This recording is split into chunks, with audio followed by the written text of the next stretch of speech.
Hello students. ਅੱਜ ਦਾ ਜਿਹੜਾ video ਹੈ ਉਹ ਇੱਕ ਬੇਸਿਕ ਇਨਫੋਰਮੇਸ਼ਨ ਕਵਰ ਕਰ ਰਿਹਾ ਹੈ ਆਇਲਟਸ ਦੀ। ਜਿਹੜੇ ਬੇਸਿਕ ਮਿਥਸ ਹੁੰਦੇ ਨੇ ਹੋਰ ਕਈ ਵਾਰੀ ਕੋਸ਼ਿਸ਼ ਕਰੀਦੀ ਹੈ ਕਿ ਇਸ ਤਰ੍ਹਾਂ ਦੇ ਕੁਝ ਟੌਪਿਕਸ ਲੈ ਕੇ ਆਇਆ ਜਾਏ ਆਇਲਟਸ ਦੇ ਰਿਲੇਟਡ ਗੱਲ ਕਰਨ ਲਈ, ਜਿਹਦੇ ਨਾਲ ਤੁਹਾਨੂੰ ਥੋੜੀ ਜਿਹੀ ਕਲੈਰਿਟੀ ਮਿਲੇ ਕਿ ਅਸੀਂ ਇਸ ਨੂੰ ਕਿਸ ਤਰੀਕੇ ਨਾਲ ਹੈਂਡਲ ਕਰਨਾ ਹੈ ਜਦੋਂ ਵੀ ਅਸੀਂ ਆਪਣੀ ਤਿਆਰੀ ਕਰਨੀ ਹੈ। ਸੋ ਮੇਰੀ ਸਭ ਤੋਂ ਪਹਿਲੀ ਰਿਕੁਐਸਟ ਹੈ ਕਿ ਆਇਲਟਸ ਨੂੰ ਤੁਸੀਂ ਐਗਜ਼ਾਮ ਮੰਨ ਕੇ ਨਾ ਚੱਲੋ, ਇਹਨੂੰ ਇੱਕ ਲਾਈਫ ਸਕਿੱਲ ਮੰਨ ਕੇ ਚੱਲੋ। ਕਿਉਂਕਿ ਜਦੋਂ ਤੁਸੀਂ ਆਇਲਟਸ ਕਲੀਅਰ ਕਰ ਵੀ ਜਾਂਦੇ ਹੋ, ਤੁਹਾਡੇ ਡਿਜ਼ਾਇਰਡ ਬੈਂਡਸ ਵੀ ਆ ਜਾਂਦੇ ਆ, ਉਹਦੇ ਬਾਅਦ ਵੀ ਤੁਸੀਂ ਦੇਖਦੇ ਹੋ ਕਿ ਯੂ ਕਮ ਟੂ ਕੈਨੇਡਾ। ਬਹੁਤ ਸਾਰੇ ਇਸ ਤਰ੍ਹਾਂ ਦੇ ਸਟੇਜਸ ਹੈ ਜਿਹਦੇ ਵਿੱਚ ਤੁਹਾਨੂੰ ਕਿਸੇ ਵੇਲੇ ਰੀਡਿੰਗ ਕਰਨੀ ਪੈਂਦੀ ਹੈ, ਕਿਸੇ ਵੇਲੇ ਰਾਈਟਿੰਗ ਕਰਨੀ ਪੈਂਦੀ ਹੈ, ਲਿਸਨਿੰਗ ਕਰਨੀ ਪੈਂਦੀ ਹੈ, ਸਪੀਕਿੰਗ ਕਰਨੀ ਪੈਂਦੀ ਹੈ। ਸਪੀਕਿੰਗ ਹੋਰ ਲਿਸਨਿੰਗ ਤੇ ਵੈਸੇ ਵੀ ਬਹੁਤ ਜ਼ਿਆਦਾ ਕਰਨੀ ਪੈਂਦੀ ਹੈ, ਚਾਹੇ ਤੁਸੀਂ ਪੜ੍ਹਾਈ ਲਈ ਆ ਰਹੇ ਹੋ, ਚਾਹੇ ਤੁਸੀਂ ਜੌਬ ਲਈ ਆ ਰਹੇ ਹੋ। ਅਲੱਗ-ਅਲੱਗ ਸਟੇਜਸ ਦੇ ਅਲੱਗ-ਅਲੱਗ ਚੈਲੰਜਸ ਹੈਗੇ ਆ।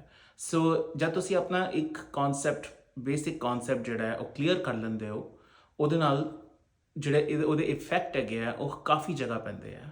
ਸੋ ਫॉर ਐਗਜ਼ਾਮਪਲ, ਜੇ ਤੁਸੀਂ ਆਪਣੀ ਰੀਡਿੰਗ ਦੀ ਪ੍ਰੈਕਟਿਸ ਅੱਛੀ ਕੀਤੀ ਹੈ, ਉਹਦੇ ਨਾਲ ਇਹ ਹੈ ਕਿ ਤੁਹਾਡੀ ਹੋ ਸਕਦਾ ਤੁਹਾਡੀ ਵੋਕੈਬੂਲਰੀ ਇੰਪਰੂਵ ਹੋਈ ਹੈ। ਜੇ ਤੁਸੀਂ ਲਿਸਨਿੰਗ ਕੀਤੀ ਆ, ਉਹਦੇ ਨਾਲ ਇਹ ਹੋ ਸਕਦਾ ਕਿ ਤੁਹਾਨੂੰ ਵੱਖੋ ਵੱਖਰੇ ਐਕਸੈਂਟਸ ਨੂੰ ਸਮਝਣ ਦੀ ਜਿਹੜੀ ਹੈਗੀ ਹੈ ਉਹਦੀ ਅੰਡਰਸਟੈਂਡਿੰਗ ਬੈਟਰ ਹੋ ਗਈ ਹੈ। ਤੁਹਾਨੂੰ ਇੰਨੀ ਮੁਸ਼ਕਿਲ ਨਹੀਂ ਹੋਏਗੀ ਜਦੋਂ ਵੀ ਤੁਸੀਂ ਕੈਨੇਡੀਅਨਸ ਨਾਲ ਗੱਲ ਕਰੋਗੇ। ਹੋਰ ਜਿੱਥੇ ਤੱਕ ਸਪੀਕਿੰਗ ਦੀ ਹੈ ਤੇ ਉਹ ਤੇ ਤੁਹਾਨੂੰ ਕਈ ਜਗ੍ਹਾ ਤੇ ਕੰਮ ਆਏਗਾ, ਸਪੈਸ਼ਲੀ ਜਦੋਂ ਤੁਸੀਂ ਜੌਬ ਲੱਭਣ ਜਾਂਦੇ ਹੋ। ਉਸ ਜੌਬ ਨੂੰ ਸਸਟੇਨ ਕਰਕੇ ਰੱਖਣ ਲਈ ਵੀ ਬੜਾ ਜ਼ਰੂਰੀ ਹੈ। ਅੱਛੀ ਗੱਲ ਇਹ ਹੈ ਕਿ ਕੈਨੇਡਾ ਵਿੱਚ, ਕਿਉਂਕਿ ਇਟਸ ਅ ਮੈਲਟਿੰਗ ਪੌਟ, ਇੱਥੇ ਆਲਮੋਸਟ ਹਰ ਕੰਟਰੀ ਤੋਂ ਬੰਦੇ ਆਏ ਹੋਏ ਆ। ਸੋ ਇਸ ਤਰ੍ਹਾਂ ਦਾ ਨਹੀਂ ਹੈ ਕਿ ਮਤਲਬ ਇੱਕ ਇੰਡੀਆ ਵਾਲਾ ਪੈਰਾਮੀਟਰ ਨਹੀਂ ਹੈ ਕਿ ਤੁਹਾਨੂੰ ਜੇ ਇੰਗਲਿਸ਼ ਨਹੀਂ ਆਉਂਦੀ ਤੇ maybe you are good for nothing. ਇਸ ਤਰ੍ਹਾਂ ਦਾ ਨਹੀਂ ਹੈ। ਲੇਕਿਨ ਹਾਂ, ਜੇ ਤੁਹਾਡੀ ਅੱਛੀ ਇੰਗਲਿਸ਼ ਹੈਗੀ ਹੈ, ਜੇ ਤੁਹਾਡੀ ਸਪੀਕਿੰਗ ਐਬਿਲਿਟੀ ਅੱਛੀ ਹੈ, ਸੋ ਉਹ ਸਾਰੀਆਂ ਚੀਜ਼ਾਂ ਨਾਲ ਥੋੜਾ ਇੰਪੈਕਟ ਜਿਹੜਾ ਹੈਗਾ ਉਹ ਤੁਹਾਡੇ ਕਰੀਅਰ ਤੇ, ਤੁਹਾਡੀ ਓਵਰਆਲ ਲਾਈਫ ਤੇ ਪੈਂਦਾ ਹੈ। ਇਸੇ ਕਰਕੇ ਅਸੀਂ ਵੀਡੀਓਜ਼ ਵਿੱਚ ਕਈ ਵਾਰੀ ਇਹ ਕਹੀਦਾ ਕਿ ਆਇਲਟਸ ਦੀ ਪ੍ਰੈਕਟਿਸ ਨੂੰ, ਆਇਲਟਸ ਦੀ ਜਿਹੜੀ ਪ੍ਰੈਪਰੇਸ਼ਨ ਹੈ ਉਹਨੂੰ ਲਾਈਟਲੀ ਵੀ ਨਾ ਲਓ। ਹੋਰ ਉਹਨੂੰ it's not just a meme, it's not a joke. ਤੇ ਉਹਨੂੰ ਇੱਕ ਹਿਊਮਰ ਇੰਟੈਕਟ ਰੱਖਣਾ ਇੱਕ ਵੱਖਰੀ ਗੱਲ ਹੈ। ਲੇਕਿਨ ਸਿਰਫ ਇਹ ਸੋਚ ਕੇ ਮਤਲਬ ਆਪਣੀ ਤਿਆਰੀ ਨੂੰ ਲਾਈਟਲੀ ਲੈਣਾ ਕਿ ਹੋ ਜਾਏਗਾ ਜਾਂ ਵੇਖ ਲਾਂਗੇ ਜਾਂ ਕਰ ਲਾਂਗੇ ਜਾਂ ਹੋ ਨਹੀਂ ਰਿਹਾ, ਔਖਾ ਹੈ, ਬੜਾ ਮੁਸ਼ਕਿਲ ਹੈ, ਇਹ ਸਾਰੀ ਜਿਹੜੀਆਂ ਚੀਜ਼ਾਂ ਨਾ, ਇਹ ਸਾਰੀਆਂ ਚੀਜ਼ਾਂ ਤੋਂ ਤੁਹਾਨੂੰ ਬਾਹਰ ਨਿਕਲਣਾ ਪਏਗਾ। ਮੈਂ ਇੱਕ ਟਿਪ ਜਿਹੜਾ ਹੈਗਾ based on little bit experience that I have gained with students, ਤੇ ਉਹਨਾਂ ਦੇ ਬੇਸਿਸ ਤੇ ਮੈਂ ਮਤਲਬ ਕੁਝ ਇੱਕ ਟਿਪਸ ਹੈਗੇ ਹਰ ਮੋਡਿਊਲ ਹੈ ਜਿਹੜਾ ਕਿ ਮੈਂ ਸ਼ੇਅਰ ਕਰੂੰਗਾ ਤੁਹਾਡੇ ਨਾਲ। ਸੋ ਸਭ ਤੋਂ ਪਹਿਲੇ ਤਾਂ ਜਦੋਂ ਵੀ ਤੁਸੀਂ ਸਪੀਕਿੰਗ ਦੀ ਗੱਲ ਕਰ ਰਹੇ ਹੋ, ਕੋਸ਼ਿਸ਼ ਕਰੋ ਕਿ ਤੁਹਾਡੇ ਦਿਮਾਗ ਨੂੰ ਤੁਹਾਡੀ ਆਵਾਜ਼ ਸੁਣਨ ਦੀ ਜਿਹੜੀ ਇੱਕ ਆਦਤ ਹੈ ਨਾ, ਉਹ ਪੈਣੀ ਚਾਹੀਦੀ ਹੈ। ਹੋਰ ਇਹਦੇ ਲਈ ਬੜਾ ਜ਼ਰੂਰੀ ਹੈ ਕਿ ਜਦੋਂ ਵੀ ਤੁਸੀਂ ਦੇਖੋ, ਜੇ ਤੁਸੀਂ ਇਨਕੌਨਫੀਡੈਂਟ ਹੋ, ਤੁਸੀਂ ਕਿਸੇ ਦੇ ਸਾਹਮਣੇ ਵੀ ਕਿਸੇ ਵੀ ਟੌਪਿਕ ਤੇ ਗੱਲ ਕਰ ਰਹੇ ਹੋ, ਤੁਹਾਨੂੰ ਆਟੋਮੈਟਿਕਲੀ ਲੱਗਦਾ ਹੈ ਕਿ ਤੁਹਾਡੀ ਬਾਡੀ ਲੈਂਗੁਏਜ ਤੁਹਾਨੂੰ ਥੋੜਾ ਜਿਹਾ ਨਰਵਸ ਸ਼ੋ ਕਰਦੀ ਹੈ। ਉਹ ਇਸ ਤਰ੍ਹਾਂ ਦਿਖਾਉਂਦੀ ਹੈ ਕਿ ਜਿਸ ਤਰ੍ਹਾਂ ਤੁਸੀਂ ਕੌਨਫੀਡੈਂਟ ਨਹੀਂ ਹੋ, ਜਾਂ ਹੋ ਸਕਦਾ ਹੈ ਕਿ ਜਿਸ ਚੀਜ਼ ਦੇ ਬਾਰੇ ਤੁਸੀਂ ਬੋਲ ਰਹੇ ਹੋ ਉਹਦੇ 'ਚ ਤੁਹਾਡਾ ਪੂਰੀ ਤਰ੍ਹਾਂ ਕੌਨਸੈਂਟਰੇਸ਼ਨ ਨਹੀਂ ਹੈ, ਧਿਆਨ ਨਹੀਂ ਹੈ, ਹੋਰ ਤੁਸੀਂ ਉਹਨੂੰ ਕਨਵਿੰਸਿੰਗਲੀ ਦੱਸ ਨਹੀਂ ਪਾਉਂਦੇ। ਉਹਦੀ ਸਭ ਤੋਂ ਵੱਡੀ ਵਜ੍ਹਾ ਇਹ ਹੈ ਕਿ ਅਸੀਂ ਜਦੋਂ ਗੱਲ ਕਰੀਦੀ ਹੈ, ਅਸੀਂ ਆਪਣੀ ਨੇਟਿਵ ਲੈਂਗੁਏਜ ਵਿੱਚ ਗੱਲ ਕਰੀਦੀ ਹੈ ਤੇ ਅਸੀਂ ਫਲੂਐਂਟ ਵੀ ਹੋ ਕੇ ਆਈਦਾ ਔਰ ਅਸੀਂ ਕਨਵਿੰਸਿੰਗ ਵੀ ਹੋ ਕੇ ਆਈਦਾ। ਲੇਕਿਨ ਇੰਗਲਿਸ਼ ਲੈਂਗੁਏਜ ਵਿੱਚ ਸਾਨੂੰ ਇਹ ਚੈਲੰਜ ਆ ਜਾਂਦਾ ਹੈ ਕਿਉਂਕਿ ਉਹ ਸਾਡੀ ਫਸਟ ਲੈਂਗੁਏਜ ਨਹੀਂ ਹੈ। ਉਹ ਇਸ ਕਰਕੇ ਹੁੰਦਾ ਹੈ ਕਿਉਂਕਿ ਅਸੀਂ ਆਪਣੀ ਆਵਾਜ਼ ਉਸ ਲੈਂਗੁਏਜ ਵਿੱਚ ਸੁਣਨ ਦੇ ਆਦੀ ਨਹੀਂ ਹੈ।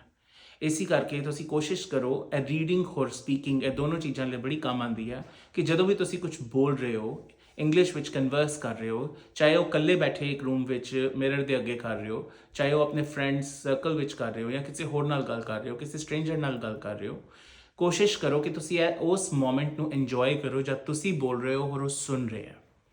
ਇਹ ਬੜਾ ਇੱਕ ਇੰਪੋਰਟੈਂਟ ਐਸਪੈਕਟ ਹੋ ਜਾਂਦਾ ਹੈ। ਦੂਸਰਾ ਹੈਗਾ ਕਿ ਰੀਡਿੰਗ ਦ ਪੈਸੇजेस।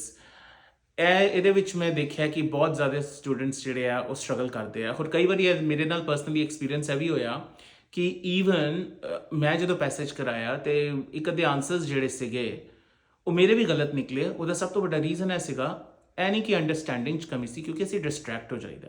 ਸੋ ਮੇਰਾ ਜਿਹੜਾ ਰੀਡਿੰਗ ਦਾ ਇੱਕ ਟਿਪ ਹੈਗਾ ਉਹ ਹੈ ਕਿ ਜੇ ਤਾਂ ਤੁਸੀਂ ਇਹ ਸੋਚ ਰਹੇ ਹੋ ਕਿ ਤੁਸੀਂ ਰੀਡਿੰਗ ਕਰੋਗੇ ਹੋਰ ਉਹਦੇ ਬਾਅਦ ਆਨਸਰਸ ਲੱਭੋਗੇ, ਜਾਂ ਫਿਰ ਤੁਸੀਂ ਸਭ ਤੋਂ ਪਹਿਲੇ ਜਿਸ ਤਰ੍ਹਾਂ ਹੀ ਕੁਐਸਚਨ ਪੇਪਰ ਮਿਲਦਾ ਤੁਸੀਂ ਸਭ ਤੋਂ ਪਹਿਲੇ ਕੁਐਸਚਨਸ ਪੜ੍ਹੋਗੇ ਔਰ ਉਹ ਕੀਵਰਡਸ ਦੇ ਨਾਲ ਮੈਚ ਕਰਕੇ ਆਪਣੇ ਆਨਸਰਸ ਲੱਭ ਲਓਗੇ, ਤੇ ਫਰੈਂਡਸ ਮੈਨੂੰ ਨਹੀਂ ਲੱਗਦਾ ਕਿ ਤੁਹਾਨੂੰ ਉਹ ਵੈਂਡਸ ਮਿਲ ਪਾਣਗੇ ਕਿ ਜਿਹੜੇ ਤੁਹਾਨੂੰ ਚਾਹੀਦੇ ਆ। ਇਹ ਤੁਸੀਂ ਮੇਰੇ ਕੋਲੋਂ ਲਿਖਵਾ ਲਓ। ਇਹ ਕਿਸੇ ਵੀ ਅੱਛੇ ਤੋਂ ਅੱਛੇ ਆਇਲਟਸ ਕੋਚ ਤੋਂ, ਟ੍ਰੇਨਰ ਤੋਂ, ਜਿਨੇ ਪਿਛਲੇ ਹੋ ਸਕਦਾ 20-25-30 ਸਾਲ ਵੀ ਲਾਤੇ ਹੋਣ ਟ੍ਰੇਨਿੰਗ ਵਿੱਚ। ਤੁਹਾਨੂੰ ਪੈਸੇਜ ਨੂੰ ਸਮਝਣਾ ਤੇ ਪਏਗਾ ਕਿ ਉਹਦੀ ਜਿਸਟ ਕੀ ਹੈ, ਉਹ ਕਹਿਣਾ ਕੀ ਚਾਹ ਰਿਹਾ। ਹੋਰ ਇਹਦੇ ਵਿੱਚ ਕਈ ਵਾਰੀ ਤੁਸੀਂ ਦੇਖੋਗੇ ਕਿ ਕਈ ਇਸ ਤਰ੍ਹਾਂ ਦੇ ਐਲੀਮੈਂਟਸ ਹੈਗੇ ਪੈਸੇਜ ਵਿੱਚ ਜਿਹੜੇ ਤੁਹਾਨੂੰ ਹੈਲਪ ਕਰਦੇ ਆ। ਫੋਰ ਐਗਜ਼ਾਮਪਲ, ਜੇ ਤੁਹਾਡਾ ਇੱਕ ਕਰੰਟ ਅਫੇਅਰਸ ਹੈਗੇ ਆ ਜਾਂ ਤੁਹਾਡੀ ਇੱਕ ਜਨਰਲ ਨੌਲੇਜ ਹੈ, ਇਹ ਸਾਰੇ ਜਿਹੜੇ ਫੈਕਟਰਸ ਨੇ ਇਹ ਬੜੇ ਜ਼ਰੂਰੀ ਹੈ, ਕਿਉਂਕਿ ਜਦ ਤੱਕ ਤੁਸੀਂ ਪੈਸੇਜ ਨੂੰ ਸਮਝੋਗੇ ਨਹੀਂ ਤਦ ਤੱਕ ਜਿਹੜੇ ਈਜ਼ੀ ਕੁਐਸਚਨਸ ਨੇ ਉਹਨਾਂ ਦੇ ਸਵਾਲਾਂ ਦੇ ਜਵਾਬ ਤੇ ਤੁਸੀਂ ਫਿਰ ਲੱਭ ਲਓਗੇ।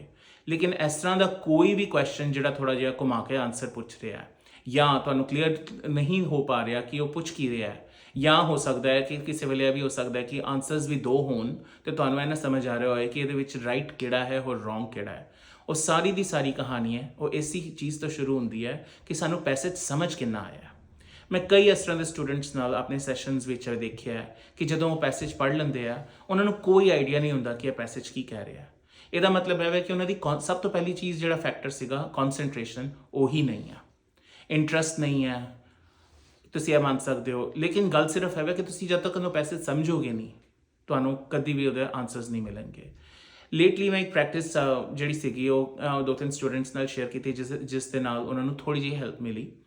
ਜਦੋਂ ਤੁਸੀਂ ਪ੍ਰੈਕਟਿਸ ਕਰ ਰਹੇ ਹੋ ਉਸ ਵੇਲੇ ਇਹ ਵਾਲੀ ਐਕਟੀਵਿਟੀ ਕਰਨ ਦੀ ਕੋਸ਼ਿਸ਼ ਕਰੋ ਕਿ ਜੋ ਵੀ ਉਹ ਟੌਪਿਕ ਗੱਲ ਕਰ ਰਿਹਾ ਹੈ, ਜੇ ਤੁਹਾਨੂੰ ਉਹਦੀ ਕੋਈ ਇਮੈਜੀਨੇਸ਼ਨ ਨਹੀਂ ਕ੍ਰੀਏਟ ਹੋ ਪਾ ਰਹੀ ਹੈ ਤੇ ਇਮੀਡੀਏਟਲੀ ਉਸ ਟੌਪਿਕ ਨੂੰ ਜਾਂ ਉਸ ਕੰਟੈਂਟ ਨੂੰ ਥੋੜਾ ਬਹੁਤ ਗੂਗਲ ਤੇ ਸਰਚ ਕਰਕੇ ਇਮੇजेस ਵਿੱਚ ਜਾ ਕੇ ਦੇਖੋ ਕਿ ਉਹ ਤੁਹਾਨੂੰ ਕੀ ਸਮਝਾਉਣ ਦੀ ਕੋਸ਼ਿਸ਼ ਕਰ ਰਿਹਾ। ਕਈ ਇਸ ਤਰ੍ਹਾਂ ਦੇ ਟੌਪਿਕਸ ਹੈ ਜਿਨ੍ਹਾਂ ਤੁਸੀਂ ਵਿਜ਼ੂਅਲਾਈਜ਼ ਕਰਕੇ ਜ਼ਿਆਦਾ ਅੱਛੀ ਅੰਡਰਸਟੈਂਡਿੰਗ ਲੈ ਲੈਂਦੇ ਹੋ ਬਜਾਏ ਕਿ ਰੀਡਿੰਗ ਦੇ। And having said that I understand ਕਿ ਜਦੋਂ ਤੁਹਾਡੇ ਕੋਲ ਇਹ ਆਪਸ਼ਨ ਐਗਜ਼ਾਮ ਵਿੱਚ ਨਹੀਂ ਹੈਗੀ ਆ, ਲੇਕਿਨ ਐਗਜ਼ਾਮ ਵਿੱਚ ਤੇ ਹੋਰ ਵੀ ਕਈ ਆਪਸ਼ਨਸ ਨਹੀਂ ਹੁੰਦੀਆਂ। ਆਪਣੇ ਆਪ ਨੂੰ ਪ੍ਰਿਪੇਅਰ ਕਰਨ ਲਈ ਇਹ ਬੜਾ ਜ਼ਰੂਰੀ ਹੈ ਕਿ ਅਸੀਂ ਜਿਸ ਵੇਲੇ ਪ੍ਰੈਕਟਿਸ ਕਰ ਰਹੇ ਹਾਂ ਉਸ ਵੇਲੇ ਕੁਝ ਇਸ ਤਰ੍ਹਾਂ ਦੀ ਸਟ੍ਰੈਟਜੀਜ਼ ਅਪਣਾ ਲਈਏ ਜਿਹਦੇ ਨਾਲ ਸਾਡੀ ਓਵਰਆਲ ਇਮੈਜੀਨੇਸ਼ਨ ਜਾਂ ਕਿਸੇ ਵੀ ਟੌਪਿਕ ਨੂੰ ਲੈ ਕੇ ਵਿਜ਼ੂਅਲਾਈਜ਼ੇਸ਼ਨ ਉਹਨੂੰ ਇੰਪਰੂਵ ਕਰੀਏ। ਸੋ ਆਈ ਐਮ ਪ੍ਰੀਟੀ ਸ਼ੋਰ ਕਿ ਇਹ ਜਿਹੜਾ ਇੱਕ ਟੌਪਿਕ ਹੈਗਾ ਇਹ ਤੁਹਾਨੂੰ ਕਾਫੀ ਹੈਲਪ ਕਰੇਗਾ। ਜਿੱਥੇ ਤੱਕ ਰਾਈਟਿੰਗ ਦੀ ਗੱਲ ਹੈ, ਰਾਈਟਿੰਗ ਵਿੱਚ ਜਿਹੜੀ ਕਾਮਨ ਮਿਸਟੇਕਸ ਆਉਂਦੀਆਂ ਉਹ ਆਉਂਦੀਆਂ ਕਿ ਬੜੇ ਸਾਰੇ ਥਾਟ ਗਰੁੱਪਸ ਜਿਹੜੇ ਆ ਅਸੀਂ ਇਕੱਠੇ ਲਿਖ ਲਈਦੇ ਆ। ਅਸੀਂ ਕੋਸ਼ਿਸ਼ ਕਰੀਦੀ ਹੈ ਕਿ ਜਾਂ ਤੇ ਅਸੀਂ ਬਿਲਕੁਲ ਹਿੰਦੀ ਟੂ ਇੰਗਲਿਸ਼ ਜਾਂ ਪੰਜਾਬੀ ਟੂ ਇੰਗਲਿਸ਼ ਉਹਨੂੰ ਟਰਾਂਸਲੇਟ ਕਰੀਏ ਕਿਉਂਕਿ ਦਿਮਾਗ ਤਾਂ ਸਾਨੂੰ ਪੰਜਾਬੀ 'ਚ ਹੀ ਸੋਚ ਦੇ ਰਿਹਾ ਔਰ ਉਸ ਨੂੰ ਅਸੀਂ ਟਰਾਂਸਲੇਟ ਕਰ ਲਈਦਾ। ਕਈ ਵਾਰੀ ਕਈ ਸਟੂਡੈਂਟਸ ਨੂੰ ਹੁੰਦਾ ਹੈ ਕਿ ਯਾਰ ਸਾਡੇ ਕੋਲ ਥਾਟਸ ਤਾਂ ਬਹੁਤ ਹੈ ਲੇਕਿਨ ਅਸੀਂ ਉਹਨੂੰ ਇੱਕ ਤਰ੍ਹਾਂ ਇੰਗਲਿਸ਼ ਵਿੱਚ ਕਨਵਰਟ ਨਹੀਂ ਕਰ ਪਾਉਂਦੇ। ਕਈ ਸਟੂਡੈਂਟਸ ਕਹਿੰਦੇ ਆ ਕਿ ਸਾਨੂੰ ਥਾਟਸ ਹੀ ਨਹੀਂ ਆਉਂਦੇ, ਸਾਨੂੰ ਸਮਝ ਹੀ ਨਹੀਂ ਆਉਂਦਾ ਕਿ ਅਸੀਂ ਕੀ ਲਿਖੀਏ। ਸੋ ਮੇਰਾ ਸਿਰਫ ਸਾਰੇ ਸਟੂਡੈਂਟਸ ਲਈ ਆਫਕੋਰਸ ਵੱਖੋ ਵੱਖਰੇ ਟਿਪ ਤੇ ਹੋਣਗੇ ਹੀ, ਲੇਕਿਨ ਇੱਕ ਕਾਮਨ ਜਿਹੜਾ ਗਰਾਊਂਡ ਹੈ ਉਹ ਹੈ ਕਿ ਸਭ ਤੋਂ ਪਹਿਲੇ ਆਪਣੀ ਵਿਜ਼ੂਅਲਾਈਜ਼ੇਸ਼ਨ, ਆਪਣੀ ਇਮੈਜੀਨੇਸ਼ਨ ਤੇ ਕੰਮ ਕਰੋ। ਚਾਹੇ ਤੁਸੀਂ ਬੋਲ ਰਹੇ ਹੋ, ਚਾਹੇ ਤੁਸੀਂ ਲਿਖ ਰਹੇ ਹੋ, ਚਾਹੇ ਤੁਸੀਂ ਸੁਣ ਰਹੇ ਹੋ, ਚਾਹੇ ਤੁਸੀਂ ਰੀਡ ਕਰ ਰਹੇ ਹੋ। ਇਮੈਜੀਨੇਸ਼ਨ, ਉਸ ਕੰਟੈਂਟ ਦੀ ਵਿਜ਼ੂਅਲਾਈਜ਼ੇਸ਼ਨ, ਆਪਣੇ ਦਿਮਾਗ ਵਿੱਚ ਇੱਕ ਪਿਕਚਰ ਲੈਣਾ ਬਹੁਤ ਜ਼ਿਆਦਾ ਜ਼ਰੂਰੀ ਹੈ। ਤੁਹਾਨੂੰ ਕਈ ਵਾਰੀ ਇਸ ਤਰ੍ਹਾਂ ਹੋ ਸਕਦਾ ਕਿ ਕੋਈ ਚੀਜ਼ ਤੁਸੀਂ ਪੜ੍ਹੀ ਹੋਏ ਉਹ ਤੁਹਾਨੂੰ ਕਾਫੀ ਟਾਈਮ ਤੱਕ ਯਾਦ ਰਹਿੰਦੀ ਹੈ ਕਿਉਂਕਿ ਤੁਸੀਂ ਉਸ ਟਾਈਮ ਤੁਹਾਡਾ ਕਨਸੈਂਟਰੇਸ਼ਨ ਲੈਵਲ ਬਹੁਤ ਅੱਛਾ ਸੀ। ਜੇ ਤੁਸੀਂ ਕੋਈ ਮੂਵੀ ਦੇਖਿਆ ਉਹਦੇ ਵਿੱਚ ਹੋ ਸਕਦਾ ਹੈ ਕਿ ਤੁਹਾਨੂੰ ਕੋਈ ਸੀਨ ਹੈ, ਕੋਈ ਬੜਾ ਵਧੀਆ ਸੀਨ ਹੈ ਜਿਹੜਾ ਤੁਹਾਨੂੰ ਹਮੇਸ਼ਾ ਲਈ ਯਾਦ ਹੈ ਔਰ ਕਾਫੀ ਸਾਲ ਹੋ ਗਏ ਇਸ ਗੱਲ ਨੂੰ, ਕਿਉਂਕਿ ਉਸਨੇ ਤੁਹਾਡੀ ਇਮੈਜੀਨੇਸ਼ਨ ਔਰ ਵਿਜ਼ੂਅਲਾਈਜ਼ੇਸ਼ਨ ਨੂੰ ਕੈਪਚਰ ਕੀਤਾ ਸੀਗਾ। So similarly when it comes to writing, ਮੈਨੂੰ ਇਹ ਲੱਗਦਾ ਕਿ ਜੇ ਤੁਹਾਡੇ ਕੋਲ ਬਹੁਤ ਸਾਰੇ ਥਾਟ ਗਰੁੱਪਸ ਹੈਗੇ ਆ, ਕੋਸ਼ਿਸ਼ ਕਰੋ ਕਿ ਕਨਫਿਊਜ਼ ਨਾ ਹੋਵੋ।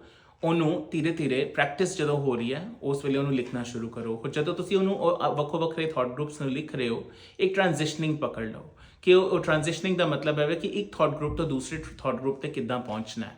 ਐਬਰਪਟ ਨਹੀਂ ਹੋਣਾ ਚਾਹੀਦਾ।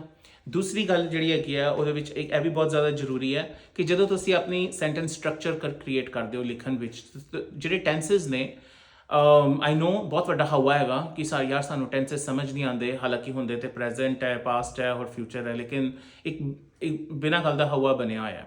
ਲੇਕਿਨ ਜਦੋਂ ਤੁਸੀਂ ਕਿਸੇ ਵੀ ਪਰਟੀਕੂਲਰ ਥਾਟ ਗਰੁੱਪ ਦੀ ਗੱਲ ਕਰ ਰਹੇ ਹੋ, ਕੋਸ਼ਿਸ਼ ਕਰੋ ਕਿ ਉਹਨੂੰ ਇੱਕੋ ਹੀ ਟੈਂਸ ਵਿੱਚ ਲਿਖੋ। ਬਾਰ-ਬਾਰ ਉਹਦੇ ਟੈਂਸਸ ਨਾ ਚੇਂਜ ਕਰੋ ਕਿ ਪਹਿਲੇ ਸੈਂਟੈਂਸ ਵਿੱਚ ਤੇ ਤੁਹਾਡਾ ਫਿਊਚਰ ਆ ਗਿਆ, ਦੂਸਰੇ ਵਿੱਚ ਤੁਸੀਂ ਪਾਸਟ ਵਿੱਚ ਲਿਖਤਾ, ਤੀਸਰੇ ਵਿੱਚ ਤੁਸੀਂ ਪ੍ਰੈਜ਼ੈਂਟ ਵਿੱਚ ਲਿਖਤਾ। ਇਹ ਜਿਹੜੀ ਚੀਜ਼ ਹੈ ਇਹ ਹਮੇਸ਼ਾ ਤੁਹਾਡੀ ਰਾਈਟਿੰਗ ਨੂੰ ਇੰਪੈਕਟ ਕਰਦੀ ਹੈ। ਸੋ ਆਈ ਹੋਪ ਇਹ ਥੋੜੀ ਬਹੁਤ ਜਿਹੜੀ ਟਿਪਸ ਅੱਜ ਮੈਂ ਸ਼ੇਅਰ ਕੀਤੀਆਂ ਇਹਦੇ ਨਾਲ ਤੁਹਾਨੂੰ ਇਹ ਥੋੜੀ ਹੈਲਪ ਮਿਲੇਗੀ। ਜਦੋਂ ਵੀ ਤੁਸੀਂ ਆਪਣੀ ਨੈਕਸਟ ਤਿਆਰੀ ਕਰ ਰਹੇ ਹੋ, ਕੋਸ਼ਿਸ਼ ਕਰੋ ਇਹ ਚੀਜ਼ਾਂ ਨੂੰ ਯਾਦ ਰੱਖਣ ਦਾ। ਹੋਰ ਆਈ ਵੁੱਡ ਆਲਸੋ ਰეკਮੈਂਡ, ਜੇ ਤੁਸੀਂ ਹੁਣੇ ਤੱਕ ਸਬਸਕ੍ਰਾਈਬ ਨਹੀਂ ਕੀਤਾ, ਸਬਸਕ੍ਰਾਈਬ ਕਰੋ। ਮੈਸੇਜ ਨਹੀਂ ਕੀਤਾ, ਮੈਸੇਜ ਕਰੋ। ਜੇ ਤੁਹਾਨੂੰ ਕੋਈ ਸਵਾਲ ਹੈ, ਸ਼ੱਕ ਹੈ, ਕਿਸੇ ਵੀ ਤਰੀਕੇ ਦਾ ਕੋਈ ਵੀ ਡਾਊਟ ਹੈ, ਰੀਚ ਆਊਟ ਟੂ ਅਸ। ਜੇ ਅਸੀਂ ਕਿਸੇ ਵੀ ਤਰੀਕੇ ਦੀ ਹੈਲਪ ਕਰ ਸਕਦੇ ਹਾਂ, we will definitely do that. Thank you and have yourself a good day. Bye bye.